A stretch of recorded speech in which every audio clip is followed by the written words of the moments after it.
Hey, Rebecca. Thank you for taking the time this evening to chat. If you could, please tell us a little bit about yourself. Hey, Anthony, I'm really excited to be on your podcast. I love it. I think it's amazing, and I'm all about mindset. So, great job and congratulations on all your accomplishments. Thank you. So, my name is Rebecca Jensen. I live in Salt Lake City, Utah. I actually grew up on a working cattle ranch in northern Utah, about 2 hours north of Salt Lake City, Utah, by the Idaho border. And I left Utah and started traveling and was a flight attendant for many years and lived all over the country. And I came back to Utah about 9 years ago and did some various jobs and have been doing real estate full time now for almost 6 years. I have a 15-year-old daughter, a couple of dogs. I have an amazing team of real estate investors, and I had no prior knowledge of real estate when I started 6 years ago. And so I'm happy to share my journey with you guys. And so, I guess my first question would be: Is what made you what? How did you get exposed to real estate? So again, no prior knowledge of real estate. I had, owned a couple of homes in my lifetime, but I was working for corporate America and I went on a major medical leave. And the day I got back, I was fired. Oh, wow. So I was seeing Jeff at the time. Jeff is my partner, and he had just gotten back into real estate. He started in real estate in 2000. And in 2008, with the crash, he lost everything. And when we met, we were both in kind of like transition mode. But I was fired from that job, and he said, just come work with me. I'll teach you what I know. And I had this folder that said unemployment, and I crossed that out and I said opportunity. And so I've never looked back. I like that. Yeah. I So, think that's a great mindset to have because, especially in this time, right? COVID, a lot of people have been getting laid off or reduced hours, and instead yes, of having the unemployment attitude, have the opportunity yes. I mindset. have spent COVID, we transitioned completely after the whole COVID and the lockdown, and we started doing different things because if you don't adapt, then you're in trouble. And it's been a nice opportunity to also learn other skills and uh, be a part of podcasts and things like that. So I think that what you make of a situation and how you deal with it determines your outcome. Yeah. And so, oh man, so this is interesting because you're the first person that I've had a chance to interview that would had to leap, you know, into real estate and made it Yes. work. A lot of people talk about, hey, I had my day job and then I transitioned over. Or for some people, they were already into it. Their father or somebody in their family was already doing construction, Right. and then they say, hey, I just fell into it. And so, Right. what was your first deal? So I believe that, so I've always been a wholesaler and I've always done it virtually. So I've known nothing different. So we can talk a little bit about wholesaling and what that means if you would like. Yes. But I, again, had no prior knowledge. And so I think that was an advantage to me because I was just like a sponge. I just did what he asked me to do. And so I started just cold calling sellers and keeping track of systems and adding buyers to my software. And I've learned a lot on the way. And obviously, I'm learning something every single day. Real estate is ever changing. And so we have always done things virtually. So I do a lot of deals outside of Salt Lake City. In fact, I don't have one deal right now in Utah. So I have a few in Tennessee. I have one in South Carolina. I just closed on one in Wisconsin. And when COVID hit, we transitioned into storage unit facilities. because storage units are easy to show. There's no tenants. So that was a segue to learn about storage units and more commercial and bigger deals. Yes. Yes. So okay, so I got two questions. I'll talk Okay. about the because I also know that you did mobile homes as well. I have done a couple of mobile home parks. Yes. And so the first thing is when it comes to wholesaling, how are you getting your leads? My leads are very organic. We do very little marketing, actually. A lot of it is relationship building. So we have a partner that brings us leads for the storage unit facilities. And then I have a full time guy that just from dawn to dusk calls and builds relationships with mortgage brokers, agents, realtors, and sellers. And he generates those leads. And then my partner puts together the offers. And then once we get a property under contract, then I am in charge of putting out the marketing piece and then finding a buyer for that property. Awesome. And then a cool thing is well, technology, right? So Yeah, you started in 2008, correct. and then Well, how no, I is didn't start in 2008. So in 2008, Jeff Rappaport, he lost everything in real estate in yeah. a crash. And so 7 years ago, about, he started back into Oh real yeah, so estate. 13. So So yeah. he started our company that we have now. It's called We Offer Options because our specialty is creative financing. Hmm. So he actually has a podcast called the creativefinancingpodcast.com. So that's interesting. Check that out. But yes, so he had only been back in real estate just a very short period of time when I lost my job, and he said, come work for me. And so that's what I did. And so it was just the two of us, but now we have a full team. So what do you do different from when you first started wholesaling to now? Are you have you been able to make it more passive? Could you kind of break that down to me, please? Well, it's not actually more passive, but our systems are a lot better. So when there's only two of you, you're doing everything. You're having to deal with lead generation, pre-screening sellers, and then putting the offers together. Once they're there, finding the buyer, then it goes to a transaction court. I mean, it's you have to do everything. Now we have an amazing team. We have a couple of acquisition managers that put the offers to the sellers and get them under contract.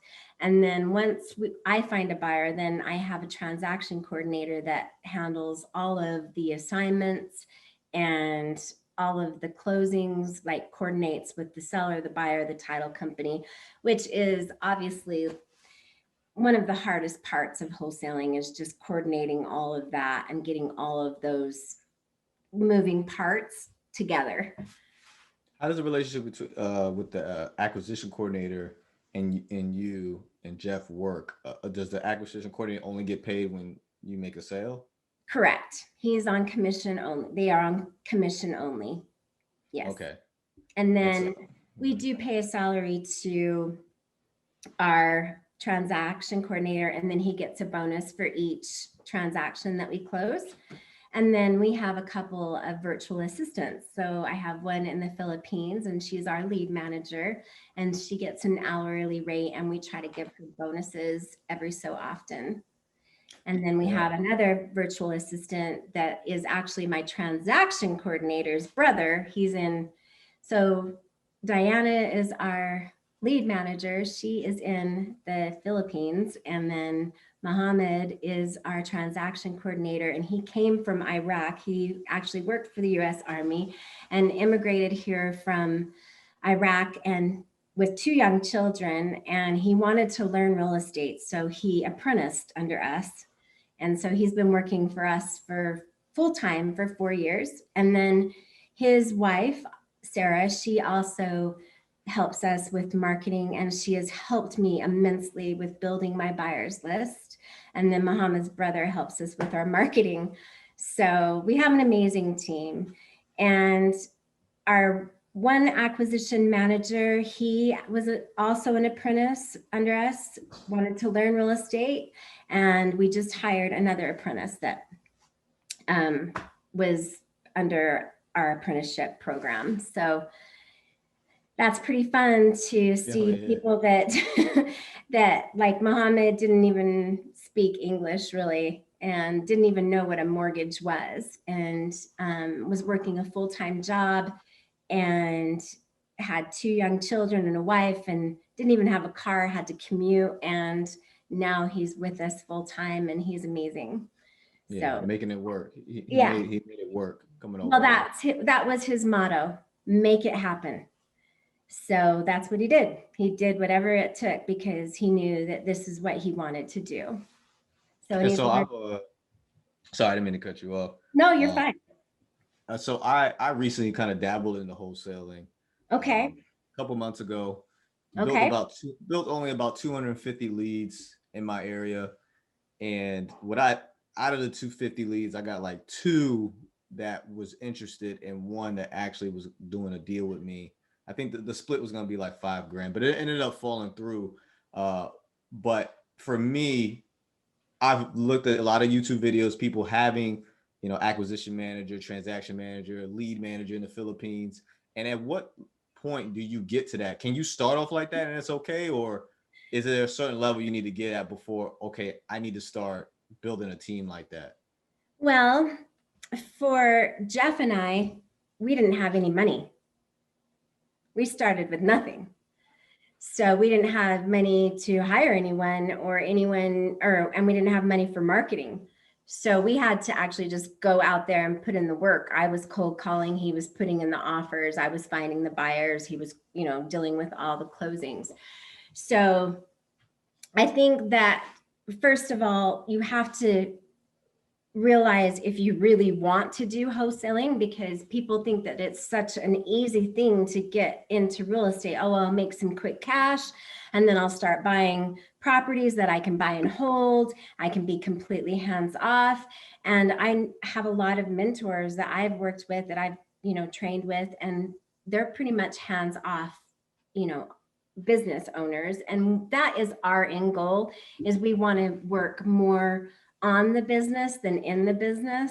Yeah. But as you know, there's ebbs and flows. And once you get that momentum, something might happen. And then you're like, oh, I got to start over again, or I got to push this, or I got to change this. Maybe my offers aren't working. I can't find a buyer, etc. So I guess it just depends on when you start out. I don't think that you need a whole team. I think that you should find a mentor for sure to learn the correct and ethical way to wholesale, and partner with people if you can, and learn properly. And then you can decide, okay, now maybe it's time to hire someone to handle all my incoming calls and to Mm-hmm. pre-screen those sellers, and then etc. Then build on that. So with your leads manager, does she have like a script? And as soon as she gets to the point where now it looks like the seller wants to buy sell, then that's when y'all take over? Correct. So we had a company actually hire her. So she kind of knew the ins and outs of real estate, but not that much. So we, Muhammad and I, spent like a couple of weeks, just a couple hours a day, recording videos, role playing with her. And then we just let her loose. And she's been great. And so, yes, scripts, recordings. She does a lot of the busy work that I don't want to do with building the buyers list as well. So we give her enough work that she's busy, basically 8 hours a day, 40 hours a week. And so I she's up mean, in the middle of the night because, she Philippines is. is like Yes. 16 hours difference. Yes. And we went through a couple of VAs to get to a good one, Sure. Yeah. because a lot of VAs they don't want to work when we're working. They want to be asleep. And Yeah. I don't blame them. I mean, I'm a night person, but wow, it would be hard, you know. But her husband as well is and on that schedule too, so I think that makes it easy. Okay. Okay. Yeah. And I That's think awesome. I think a lot of people in the Philippines, they're kind of on that schedule because they work for a lot of Americans. Yeah, because you're like the fifth person I talked to when it comes to leads. Hmm. That they handle it. Their team is in the Philippines, and they're able to it's like rapid fire. And I've seen it scale their business. Uh, a lot of It's people do helped say, tremendously. yeah, I can imagine because I do hear a lot. Hey, if for those that don't have the money to buy and hold and do commercial real estate, start in wholesaling. And I mean, obviously, you need money to start anything. But I have heard a lot. Hey, look, if you want to kind of get the money going, wholesaling is probably the way to go. Because door knocking, I mean, outside of gas, that's pretty free. Uh, Calling for sell by owners, yeah. calling tired landlords, people that have rentals that are trying to get their property rented, see if they want to sell. Um, Handwritten postcards that cost you like 15 cents. Hmm. You know, just it's you just got to keep going and And follow. and it's a lot of kudos to because one thing that I had to get used to, and I know a lot of people have to get over, is rejection. Talking Woo! to somebody and trying to persuade them to sell this 100, 200, $300,000 home, uh, and in 7 minutes or so. Hopefully that it'll keep going. The conversation will keep going, but yeah, it's a lot of pressure. At least for me, it was. I'm like stuttering and like trying to make sure I say the right words. I don't want to be offensive. Uh, Right. Well, and as I tell anybody that's new, you just gotta practice. It just takes practice. I mean, every once in a while, I'll get a seller lead, and I'll have to call them because I place like random ads on like classified websites here where I am and Craigslist ads and stuff like mm-hmm, that. And somebody will call me and I'll be like, oh, I forgot what to say. But you know what? I think that if you have the attitude that you really truly believe that you can help someone, that they are going to feel that if you don't try to force rapport, you're just real and you're upfront and honest with them, that they'll be more receptive and those no's don't sting as much. But as my job as a disposition manager, that's what I do, deal with all the buyers. I would mm-hmm. much rather deal with a seller than a buyer. I mean, buyers are difficult. They want, and they want to negotiate just to This is true. negotiate. This is true. This So, is true. yeah. And so, can you tell us a little bit about the storage units facilities? Not a Sure. lot of people talk about that at all, but that is a form of commercial real estate. How'd you get into that? Can you give us an example how much it costs to kind of get into that and how the It's cash in flow works? process. I mean, my partner took like a course from the partner that we have now, and then they just built like a relationship. And um, my partner Jeff said, you know, I want to help you when you get these properties under contract. I want to help you sell them, and we'll do a split.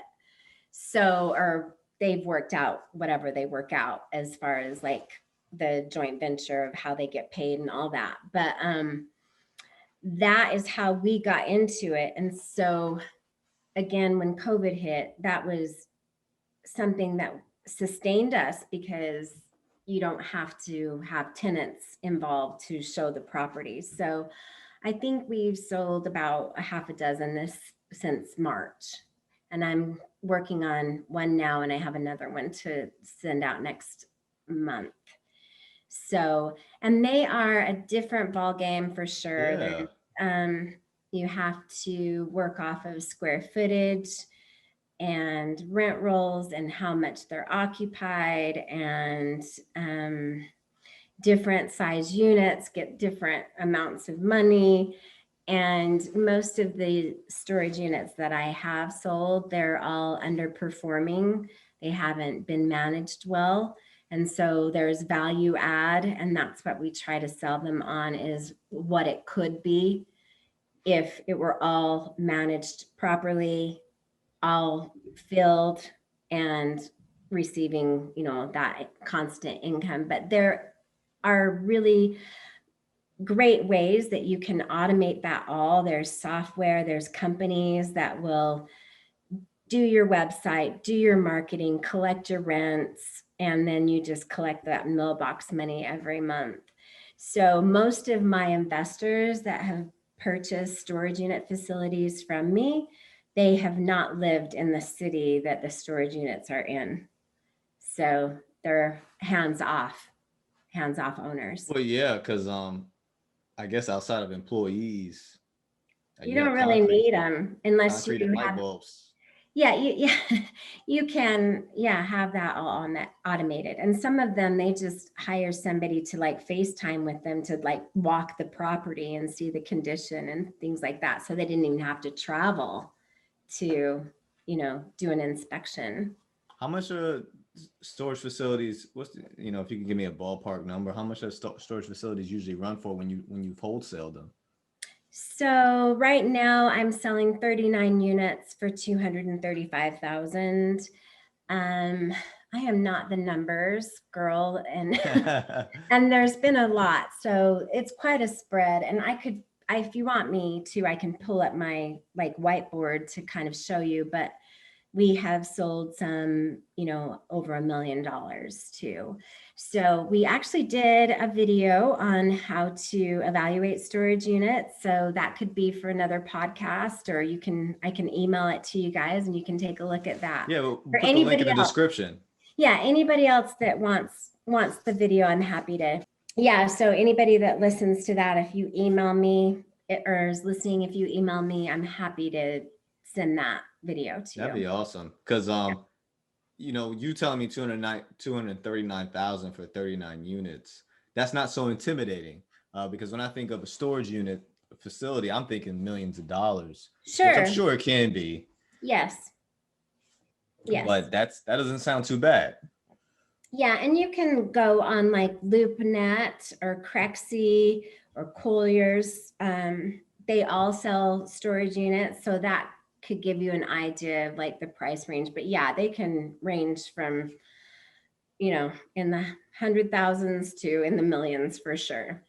And another thing that's been great about the storage units too is because of COVID, people have been out there buying boats and trailers and RVs and campers and all of that. And where are they going to put them? They're going to put them in storage unit facilities and have to store them there because a lot of people don't have room in their yards and a garage or an RV pad. So there's an opportunity for that as well. Did not think about Yeah. that. Yeah. Yeah. That's something that would be a need in the middle of COVID, storage Yeah. facilities. Yeah. And if people have to downsize in a recession, do they get rid of their treasures? No, they normally put them in storage, and normally those are junk. Normally it's just junk. But I know a guy that invests in storage units, and he also owns pawn shops. So when people don't pay, he cleans out those storage units and puts their items in pawn shops. That's a great That's a second business in that. Yeah. Yeah, that's great. I wonder if he started first. I wonder if he started the storage units and then he realized he had so much junk. He was like, let me just make a pawn shop. Yeah, I don't know for sure. Yeah, you just brought up a good idea that I didn't think, because one thing about real estate, as we've seen this past year, it's still doing well. But what I've noticed is people are afraid about, it dipping down. But what I've noticed is it just a transition in just needs. Correct.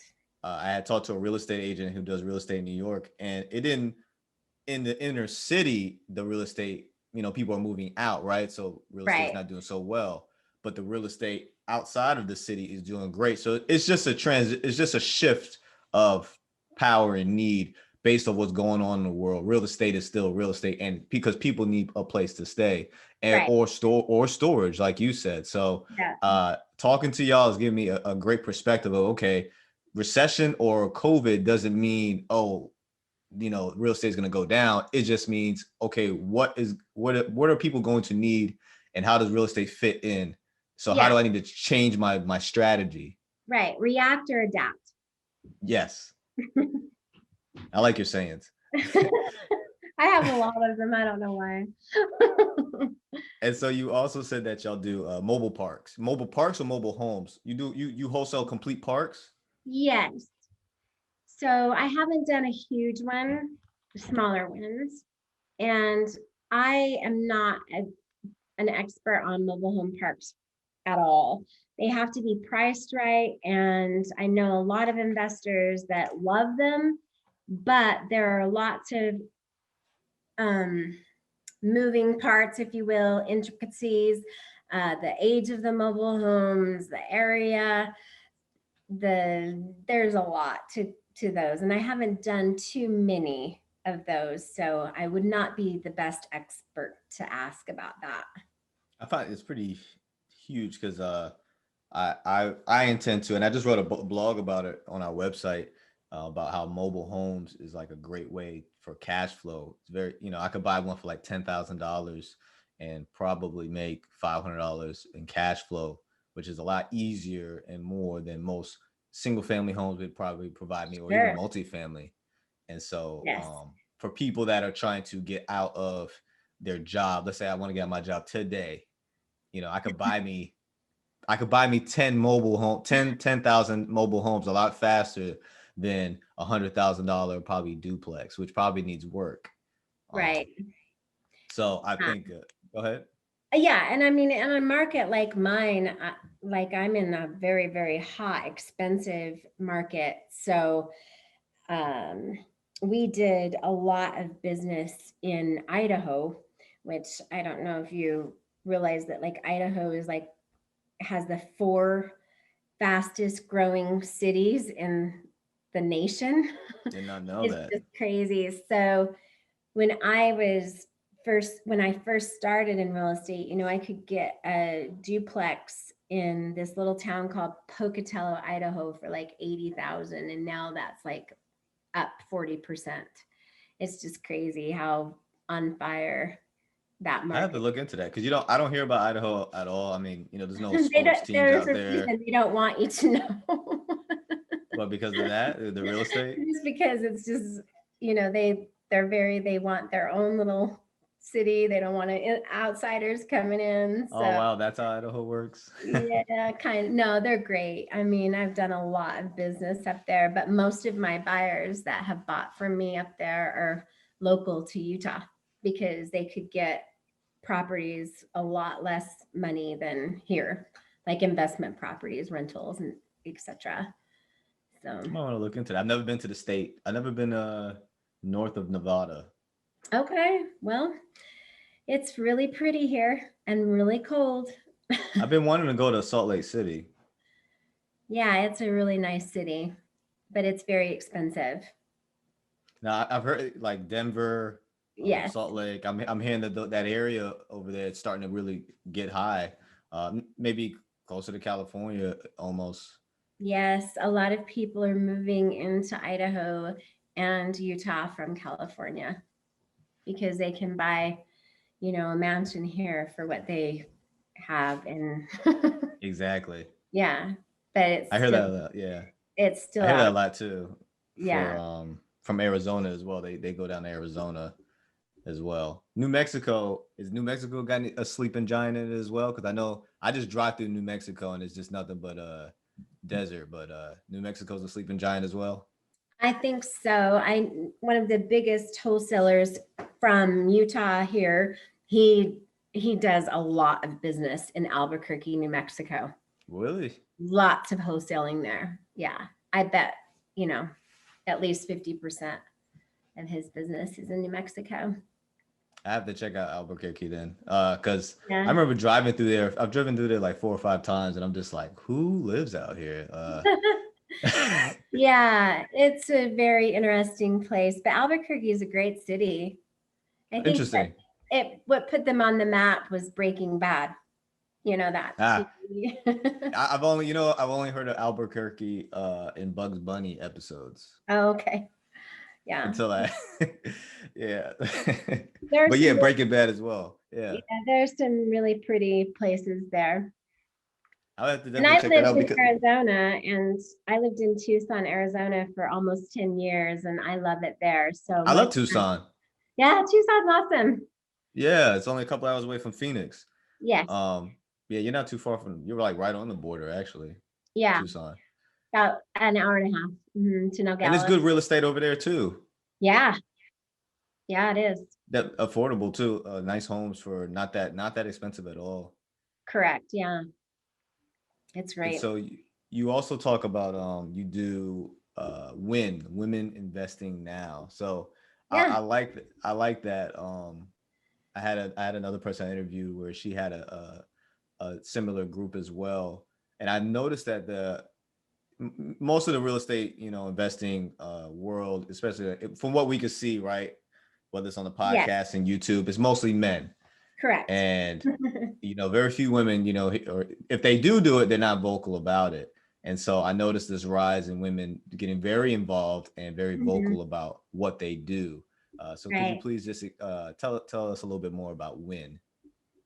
I will. So when I started in real estate, Jeff would send me to all of these mastermind groups. And so I would be in this room with like 30 men, and I was like the only female. And I was like, this is crazy.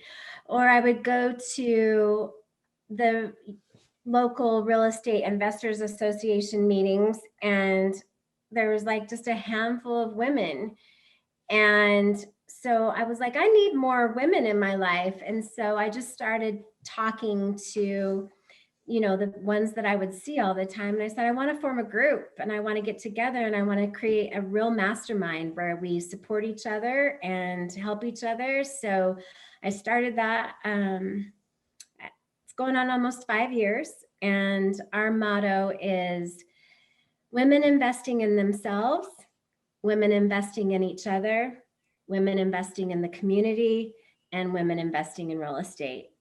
So there's a it's a very small group, and Mhm. one way or the other, we all are involved in real estate. We have a title and escrow officer. We have somebody that lends hard money. We have some agents. We have some flippers, some buy and hold investors. But we just get together every month and we talk about our halves, what we can give each other, what we need from each other. So if somebody needs a contractor, a plumber, whatever, hard money, or just Mm-hmm. a support group. And then we really want to give back to the community. So every December we do a service project, and we usually bring donations in for the youth homeless shelter here in Salt Lake City. So I have really enjoyed being a part of that. And I encourage all women to do invest in themselves, number one, because if you're not taking care of yourself, then you can't take care of your family, etc. So I think it's really nice to have like-minded people in your circle. We all have the same goals. We all have a vision. We're all pretty positive. I didn't want it to be like a support group, so to speak. I wanted it to be more of a motivation and empowerment group. And an action group. So y'all take Yeah, action. Just talk action. about it. Yeah, and we hold each other accountable. Like when COVID hit, I had right before that, I had everybody do like a 90-day goal and vision plan, like what they wanted to see happen in 90 days. And then I mailed it to them. I had them write it all out, put it in an envelope, and then I mailed it to them 90 days later, and they'd forgotten. Oh my gosh, I forgot that I had that goal, but oh, I've done this, this, and that. So this is what I'm going to work on. So, and we do books too, things that we're interested in, and then discuss that. And we do vision boards I see that. every I was looking at it behind you. January. Yeah, I every saw that. January we do that. So, because you got to envision what you want in life, right? Exactly. Yeah. Do y'all? I'm sorry if I missed it, but y'all all local, or do Yes. you? Okay. Yeah, it's just a small group, and there are other groups that I'm a part of. There's the Real, um, women investor group. There's several of them that are like on Facebook that are great communities as well, but mine's just a Hmm. local group. And then I run a wholesale meetup that's just local. We've been having to do it virtual, and then we do a Utah investor meetup too. So I believe that network is your net worth. People do business with who they like, know, and trust. And so that's one way to create some account, like credibility for yourself. And so I love the networking part of real estate and the relationships that come with it, because I really believe that it's a relationship business. Yes, it's a people, definitely a people Yeah, business because and that's something I need to task myself in doing better by before the end of the year or next year, where I really I've been meeting people through, Zoom, but yeah, they do meetups through Zoom now, yeah, and then once COVID lightens up, start physically going to these meetings, because that's really what it is. There's just some doors that you just won't have, open to you unless you met particular people. right, And that's what I've definitely realized, because I'm the type of person I like to push, push, push, and do as much as I can on my own. But then even I have my threshold. I'm like, okay, I can't. This is all the knowledge I have. This is all the resources I have. I'm kind of stuck here. But right. that's where somebody else comes in. It's like, hey, bro, I actually have this opportunity. We could do this for each other, and then you continue to grow, grow, grow, and you're not just stuck at what your capabilities are. Correct. Yeah, it's very important. Yep. And I see you surrounded yourself around people that have those different resources for you to continuously, okay, here, here, here. And obviously you as a wholesaler, uh, cool thing about wholesaling, you can kind of turn anything into any deal. Like i have Yeah. i have a real estate. You want to wholesale it, you want to flip it, what do you want to do with it? I have the lead, you Yeah. know Yeah. And we do a ton of creative deals. So that is a niche that I think most people miss. They think that they can only do like a cash offer, but our letter of intent always has some type of seller finance offer in there, or a lease option, or whatever you want to call, but a terms, like some type hmm of terms. Will you take terms? Every single seller that we ask or that we talk to, we always ask them if they were open to looking at a terms offer. and can you explain what a term offer is, please? So again, it would be something like seller financing, where Hmm. I'll just give you a simple answer. So we, about 3 years ago, there was a home that was for rent, and Okay. Muhammad called on that lead and asked the seller if he would be willing to carry his equity for a short period of time, basically. So he had quite a bit of equity in the home. And so while we remodeled the home, fixed it up, and so forth, we just gave him payments each month. So he was cash flowing, and then he didn't have the tax consequences of a full payout because it was in a high end neighborhood. And we actually have been using that money over and over and over again. The So equity. yeah, he doesn't need the cash right now. He doesn't want the tax burden. And so we just use that money to buy other properties. Wow, And I've, so we I've try to never heard of it being used in that way, where he still owned it. no, It nope, was, not or you anymore. seller But financed it. yeah, yeah. And so Okay. it's just money that's sitting in the bank every time that we need it. So let me make sure I get this right. So you seller finance it. You're paying him all the time, and then you use the equity in it over and over. Right. Wow, I never thought about it like that, because being that he owns the home straight out, he Yep. he seller finances it to you, and here you have 150 grand of or more equity to just keep you reusing. Right. I'm smiling because I'm like, all right, this is this is something that you're talking I about, can something that. I can tell you some other examples that you would be like, what? So maybe I can give you some suggestions of some people to have on your podcast about that. And one would definitely be my partner, Jeff, because he has the creative genius mind behind all of that. But That's It's Interesting, we stay in the Rebecca. middle of we stay in the middle of deals and just get cash flow from that every month. So that's a whole Outside of me doing mobile different. homes, I think I may want that to be my next thing that I do. Be, Sure. oh man, thank you for that. That was a nugget. That was a personal nugget for me and all the listeners. So, over the years, what can you say would be like some of your biggest lessons learned within the real estate business? So you're going to have a lot of bad days. It's going to be a roller coaster, but you have to take massive determined action. If you want tomorrow to be good, you better start today. If you want next week to be great, you better start this week. If you want next month to be your best month, you better start this month. Start doing something. If you want 2021 to be your best year ever, then you should have started a couple months ago making that happen, like writing out what you need to do to get X amount of deals each month to maintain your livelihood. So always be working backwards. Okay, today I need to call 10 sellers so I can get one good lead so I can make an offer on that, et cetera, et cetera. So always have a plan of what you need to do each day, each week, each month, and goals written out, and hold yourself accountable or find somebody to hold yourself accountable for it. And a lot of people don't have like that work ethic. They Mm-hmm.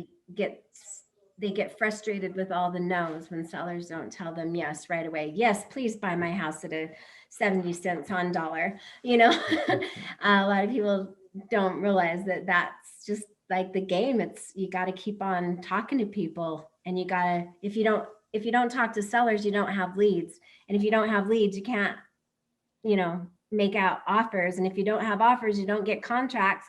If you don't close on contracts, you don't get paid. So, Exactly. yeah. Wow. This has been a good wealth of information. And the cool thing is too, the one thing I like about real estate is you're about the second or third wholesale I've talked to, Oh, but good. each time I talk to each time I've talked to the three of y'all, I've gotten a different like piece of the of information pie that was a different perspective. And that's the cool thing I like about entrepreneurship and real estate. There's so many different ways that I can be successful in this business. It doesn't Yeah, have to be one absolutely. blueprint way. No. And you don't have to apologize for what you want to do either. Like it's your journey, it's your destination, it's where you want to go, it's your life and what drives you. And again, like my why is I have a 15-year-old daughter. When I lost my job 7 years ago, I didn't have any savings. I was close to living in my car. And I now have the flexibility to take her to school every single day. Well, when we were going to school, obviously, but Mm-hmm. I have never missed a basketball game, lacrosse game, or orchestra or whatever. I've always had that flexibility. I pick her up every day from school, when we were going to school, but that is what drives me and what motivates me. And I also love helping people. The reason why I started WIN is because I wanted to motivate and inspire women to, do something and take, invest in themselves, invest in each other, invest in the community, and really make an impact. So that's what gets me up every day and why I do what I do and Also, carries me and through. I can relate. I can Yeah. relate because being in the military, my son is will be 8, and I have about 8 years of deployment time, sea duty time. Yeah. And out of the 11 years I've been in the Navy, when I was on shore duty, I was not even in Virginia. I was in California. So hard. So having the flexibility and the freedom to really be around my family whenever I want, and when it counts, I cherish the most, which is really one of the reasons why I really like business and real estate, because it does provide you that flexibility, like you talked about. And And time. I yes, You, because I you, think you can't get your time back. It's our You most never. precious commodity, you know? I think so So too. the time is now. You know, take massive determined action, make something happen. If you really want it to, you'll do whatever it takes. Your And I why is think 2020 definitely helped us with that perspective, yes, um, of what to appreciate, what to correct. cherish, Yeah. and to adapt. Yep. Yes. There was one saying, I want to look it up because there was one saying that I saw in your bio, that I Okay. really Oh, how liked. you do everything is how you do anything is how you do everything. Yes, So yes, true. I like that. I definitely like that. Yeah. We have something similar, like how you train is how you fight in the military. Yeah. And I'm a big believer in striving for excellence, and I think that that saying kind of speaks towards that, because I think people, we want to pick and choose what we want to be good at. But I always say it's not a flip of a switch. Everything that you do, whether you like it or not, you have to do with excellence, because you're not going to sit here and tell me the way you fold this napkin because you don't like it, you're going to do a crappy job, and then you're going to turn around and make me a great burger. I I believe agree. It's my pet peeve when people like have typos in something or whatever. I'm like, gosh, it takes 1 second to hit Grammarly. And have your grammar checked or whatever. And I'm not perfect by any means. And I just try to do the best I can every day. But I do believe that how you do anything is how you do everything. It's one of the mottos that I live by. it was actually, I had actually chosen to make that the title of this episode. I thought that that saying really stood out to me. My motto I like to use a lot is the why that makes me cry. Like, why am I Yeah, doing it? right. I like to use that. That got introduced to me right before I joined the military. Actually, a guy that was, he started off trying to sell me his cell phone, a cell phone for AT&T, but then we ended up having a conversation, and I think a lot of it's mind over matter, and I think you've shown the audience a lot of it is, hey, I'm an able body. We all have able bodies, but we let our mind get in the way of Right. actually taking action. Um, We and I overthink like, it. We yeah, overthink it. We like, oh, we have to have the perfect desk. We have to have the perfect computer. Oh, I got to get my business card right. Oh, I got to have my website up. You know what? I didn't have any of that. I had a cardboard table when I started and a hand me down computer. I didn't have business cards. I didn't even know what a mortgage seller financing, any of that was. But I just knew that if I tried and learned that I could make something happen. and I think you are, in this podcast, definitely inspirational. For one, like I said, you're the first person I'm talking to that just leaped into it and ended up coming out, unscathed. And maybe These and scars. yeah, a few scars, and also, actually, yeah, also very few females being interviewed about it as well. I've had a couple. One was with her husband, and the other one was by herself. But more and more, as I'm talking to you, I think this does need to be out more often. And I think just from hearing the podcast, they'll hear a lady's voice. But when I post it on YouTube, they'll actually get to see your face. Uh, Well, and I just want you to know also is, I started this in my late 40s. So it's never too late. yes. You know? I listen to Fearless Soul in the morning and I meditate in the evenings before I go to bed. And somebody said, maybe you had to go through 10 relationships to find your perfect one. So what? You found your perfect one. There's no time frame to this life. So Yeah, because I think people do feel that they beat themselves up for, like, behind, I'm not in my prime anymore. I have mhm. 10 years until I'm supposed to retire. How I'm Right, going to make sure I catch up on lost time. My right. 401k is like only got 10 grand in it, Yep. but you can scale pretty quickly if you keep on. The beauty in it is what you put in is what you're gonna get out. Correct. The harder I work, the There's no luckier cap. I get. Yeah, there's really no cap to it. Like in the military, I'm capped to what my pay grade is, And that's right. right? So I could work my behind off, but I still have to wait until they say, "Hey, I could be the next pay grade." But cool thing about real estate or just business in general is I say what I'm worth based off what the work I put in. That's right. That's correct. And so it's a weird feeling because, like, as I'm working on the podcast, as I'm working on the website, I'm like, wow, I'm completely in control of how much revenue I'm going to receive based off the work I put in. And just as you, I'm pretty sure you could relate because you are a hard worker. Hey, I don't mind putting in the work, you know, Yeah. especially if you have no, I have no limit, you know, I just, time I guess is my only limit, you know. Right. So this was great talking to you, Rebecca. I really do appreciate you sharing the nugget of the whole month Yes. for me Learn was creative financing, people. You will yes. be able to help so many people if we come into like a market correction. Learn creative financing. I'm not kidding. It will change your life. I'm going to look into that because I knew about seller financing. I just didn't know the different ways you could use it to There's make so sure many you can. ways. Yeah. So that's pretty dope. And so thank you for that. Thank you for that nugget. Yeah. I think especially going into next year because a lot of people, right? It's capital. I don't have 100 grand just sitting. I don't most people I don't didn't have have that. anything. And so when you You can, get creative financing, there goes the yeah, money.